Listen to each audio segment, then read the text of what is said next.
This online lecture will serve as a brief introduction to Islamic law and ethics. So, to begin with, a very foundational word to the topic, Sharia, which literally means the pathway and can be interpreted as the supreme ideal. Sharia is often presented as something scary, some sort of horrible, evil, destructive virus and ship, such as the ones that are trying to take over in the wonderful Will Smith movie, uh, Independence Day. I guess there's a new Independence Day that's coming out. But strictly speaking, a Muslim can never bring Sharia anywhere. Sharia is the supreme ideal. Strictly speaking, only God knows what that supreme ideal of Islamic ethics and law is. The most human beings can do is practice fiqh or jurisprudence. This is the human attempts to understand or interpret the supreme ideal. Now, Sharia comes from a root word that means a pathway to a well or pathway to a water hole.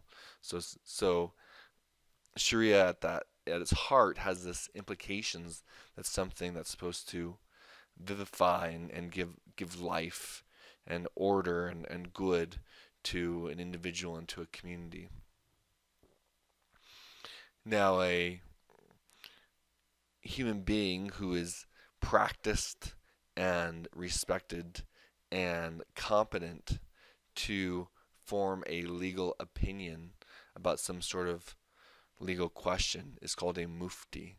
And only a mufti can issue a fatwa. Now, who is who is a mufti and who can claim to be a mufti is you might say is rather watered down in this day and age when you have various online personalities claiming to be a mufti. Classically speaking, a mufti had to be very well trained in Arabic language, have to know the Quran quite well, have to know hadith bearing on legal questions, and has to know the history of interpretation on various legal questions, and has to know the legal methodology of at least one school of Islamic law, a school called madhab, and be able to know the intricacies of how to apply that methodology to interpret new questions and new situations that have legal bearing. Only these individuals could be considered a mufti. So, who are the interpreters in general of Islamic law? We have scholars. Mufti would be considered a scholar. The more general term for scholars is is ulama, and under the ulama or someone who's practicing or interpreting law on a more local basis in a city, in a village, or perhaps in a province.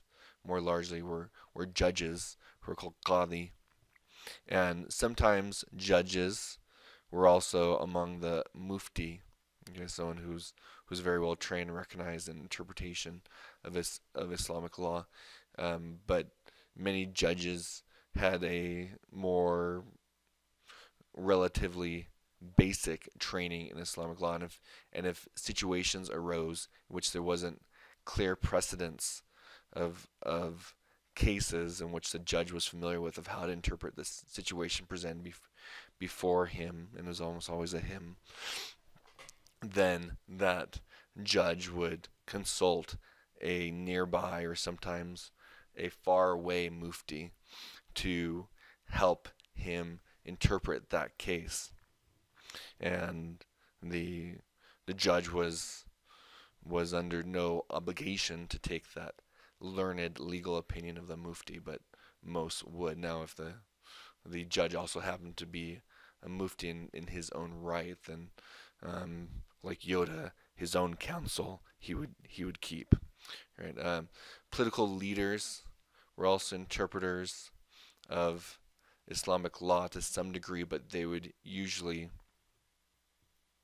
at least classically, uh, through medieval times, would delegate the task of legal interpretation to other people. But we can see in cases of the caliphs, the first four rightly guided caliphs, different matters being brought before him, and him having to use his knowledge of Islamic ethics and law to make an interpretation.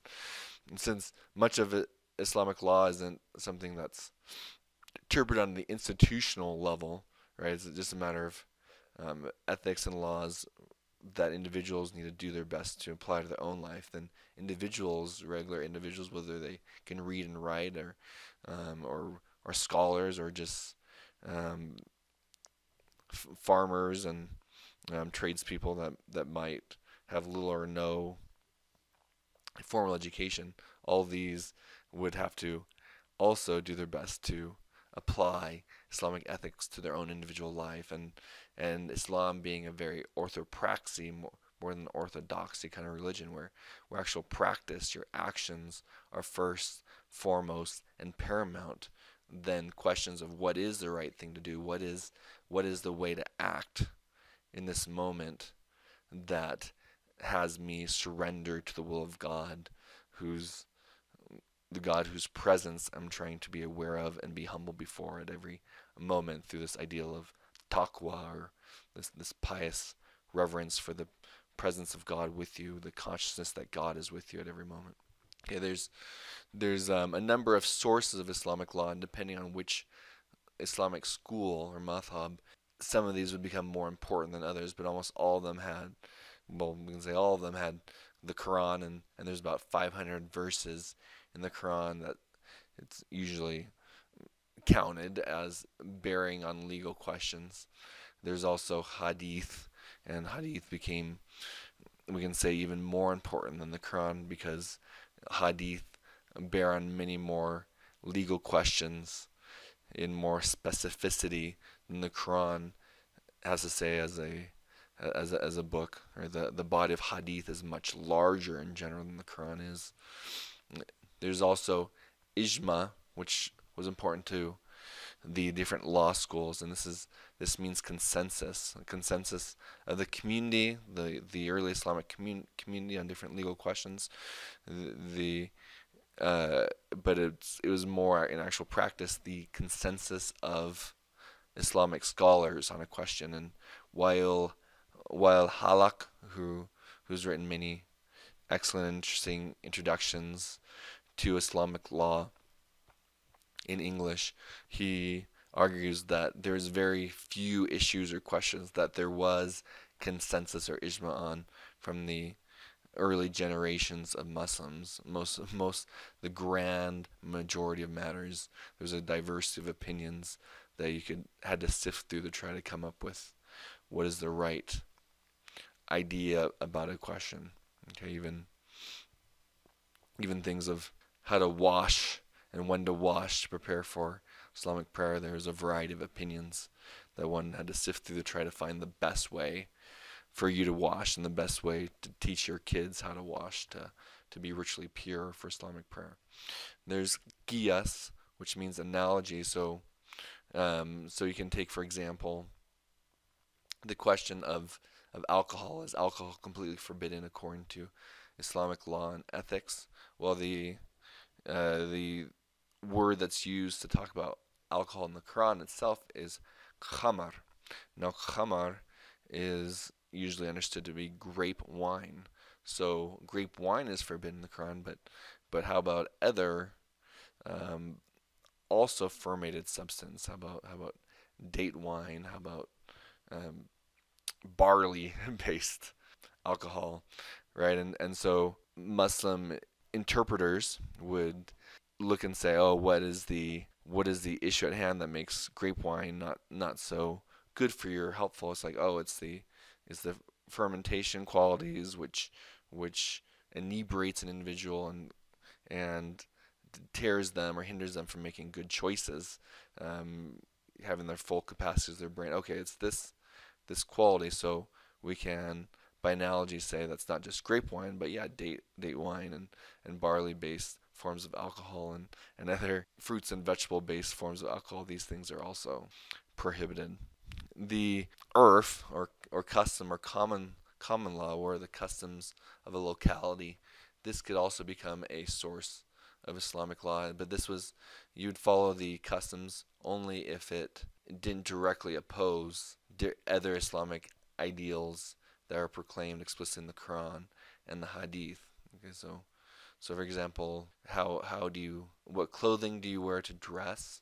Well, this is something that many Muslims don't think the Quran and Hadith really make explicit. There's ideals of what you need to cover, but you can dress according to the customary way of the locality, as long as it doesn't break certain ideals of modesty, using, say, jean pants or a shirt of some sort in harmony with that locality. Now, in number 6 is imams.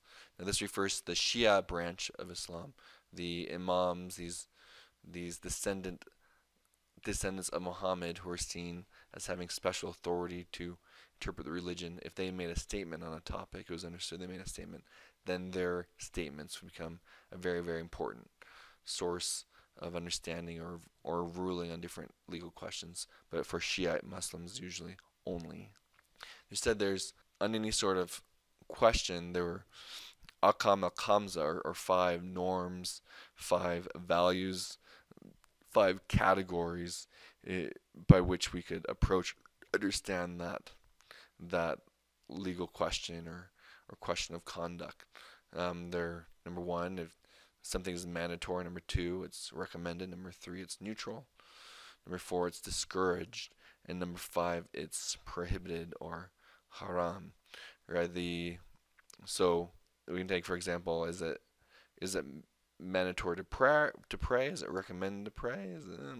Might be good, might not be. It's neutral, and pretty much exclusively interpreted by interpreters of Islamic law that it is mandatory to pray, and for most came up with the number 5, that there's 5 mandatory prayers to say at set times throughout the day. Now we have questions of music, al-musiqa. Now it's not so cut and dry according to the sources Muslims could draw upon. Is it certain types of music that's is discouraged, or is it all kinds of music that's discouraged? Is some kinds of music actually good and recommendable? And many interpreters of Islamic law saw it as discouraged. A few found it as prohibited. Many found it as neutral. Although even neutral things came to fall into the discouraged category because of a hadith that says it's better to avoid the gray areas, and so if something's neutral and it's not clearly good, it's better to avoid it. And so many pious Muslims take that approach towards music as a gray area, so better avoid music. The Islamic law address many different areas, so aspects of worship we've already referred to, prayer, fasting, the protection of life, right? It's the value of a living individual, marriage and family life, the protection of property and ownership, commerce, of how to buy and sell, and what you can buy and sell in an ethical way, what you can eat or drink, dietary, okay? Martial violence, right? So military violence. When can you go to war? When is it justified to go to war or battle? And how can you conduct that war or battle in an ethical way? Right? There's very strict rules of this, which most so-called radical Muslims overstep on a regular basis, of who and why and when they can use violence. And it also, so areas of subjects would also address dress code, what to wear, how to wear it.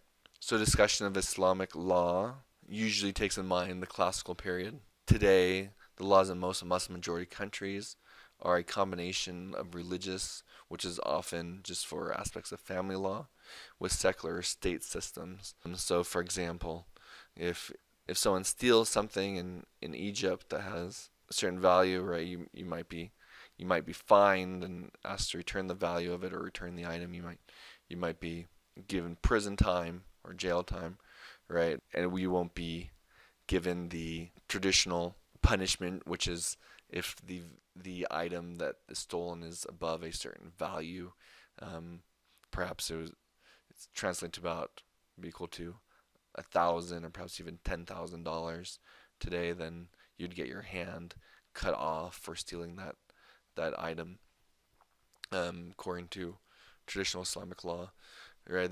So in Egypt, it has punishment for theft that are similar to, say, the U.S. or Canada might use for punishments for theft. Whereas for marriage laws are inspired by traditional Islamic law, in which polygamy or the marriage of multiple women is allowed according to the Quran and Hadith up to 4 women, and so there's religious teachings and laws that bear on this marriage and family life question.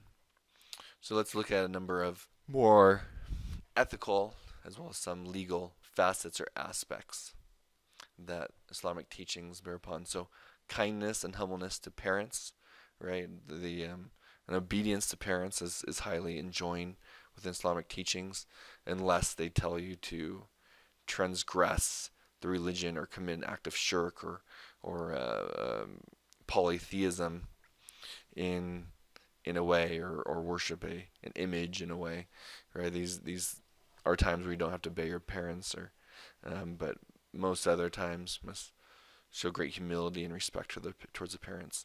Keeping promises, doing your best to fulfill what you've committed to, is a big Islamic ideal. Honesty and fairness in business, so being trustworthy, being truthful. I'm not trying to gouge the person out of a lot more than something is worth, followed to very degrees by varied Muslims. There's also the issue of riba, which is interest, according to typical interpretations of Islamic law. Charging interest on money loans is prohibited.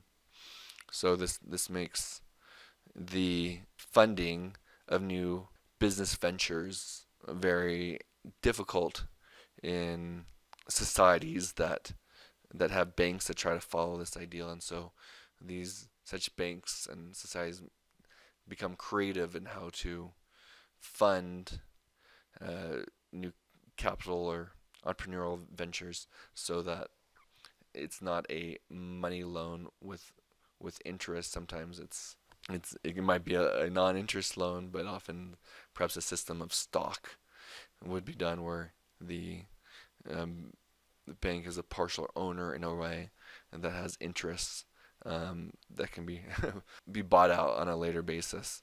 So no stealing is related to honesty and fairness in business. Respect of life. The Quran says that if you kill the life of one person, it says if you kill the life of all mankind. If you kill the life of one person, it says if you've killed the life of all mankind. So taking very seriously the preciousness and dignity of each and every human life. Being neither stingy nor wasteful with wealth. So being generous but not overdoing your generosity, so it just seems like you're showing off. Sharing of your wealth with others, including the legal tax of zakat, which is usually about 2.5% of one's wealth, that after one's paid one's bills, that is given for the interests of the poor, needy, and disadvantaged and disenfranchised. And beyond that, Muslims are encouraged to give sadaqah, and sadaqah is related to the Hebrew word sadaqah, which has a similar meaning. This is charity that's given beyond the mandatory tax for the good of the poor and the needy. Sadaqah can also be any act of kindness, going out of one's way to help a friend. This might be considered an act of sadaqah. Halal meat, so dietary. So Muslims, similar to Jews, do not eat pork, and in general they only eat animals in which has been slaughtered by in a certain way where they cut the neck and there's some bloodletting that happens, and one says the word Bismillah in the name of God when cutting the neck. It's not the full phrase of the Quran, Bismillah Rahman Rahim, in the name of God, the gracious, the merciful. Probably because it's not really seen as a merciful or kind act to the animal itself, but rather Bismillah in the name of God, to say that it's not an animal sacrificed to any other any other god or gods. It's an animal that's being killed with God in mind alone, the one God that Muslims worship. Also, we've mentioned alcohol is prohibited, gossip, and talking bad about others behind their back is greatly discouraged. Sexual purity and chastity and fidelity is greatly mandated. The only sex between a married couple, so this includes sex from people that are neither of them are married to anyone else, and they have sex. This is there's certain punishments given for this type of sex, and even bigger punishments given for married people who have sex with someone other than their spouse. And varied interpretations are given for how to punish adultery. The fiercest of them for married couple often having been if there's 4 witnesses to the act, 4 male witnesses. It has to be, often it's understood, it has to be, if it's all women, it has to be 8, double the number of witnesses. The 8 women witnesses or 4 male witnesses that don't just see 2 people together, but actually witness an act of penetration between the genitalia. They have to give testimony of this, and should they not be able to bring this testimony in a balanced way in which one's account supports the other, right, then there's a big punishment for the people that are so-called or claim to be witnesses to this act. And finally, dressing modestly. There's varied interpretations of what is modest for men. The most basic and common being that men need to cover from their belly buttons to their knees, and for women, it's the common interpretation is that hair should be covered. The Quran specifically speaks of the chest being covered, but taking into account of hadith as well, many women will cover at least from their wrists, the totality of their arms and their legs all the way down. Some women even understand the teachings to be covering of their hands as well as part of their modesty. The word for covering is hijab, and this can refer to any kind of covering, though it's commonly used just to speak of the headscarf, in which many Muslim women, especially in the West, as a sign of their religious commitment, will wear a headscarf and try to cover their hair, or the grand majority of their hair, depending on one's personal individual interpretation of what this law is all about. Some Muslim men and women believe it's most modest for women to cover themselves in their entirety. So even the face being covered, and we've all seen pictures of, say, the women in Afghanistan during the Taliban regime, in which they could not show their faces in public, and so their faces were completely covered and had kind of a mesh netting which they could kind of see through and be able to walk around without tripping over things. And this sort of dress is commonly seen in Saudi Arabia as well among women. Although you also see this form of dress not necessarily imposed by male interpreters upon interpreters and legal powers, societal powers, national state powers, but rather Muslim women will choose such full coverings of even face as they walk around and move about in places in, say, Western Europe or United States, where it's their own choice to wear such clothing as a sign of, or an expression of modesty, of piety that they personally might believe is best for them.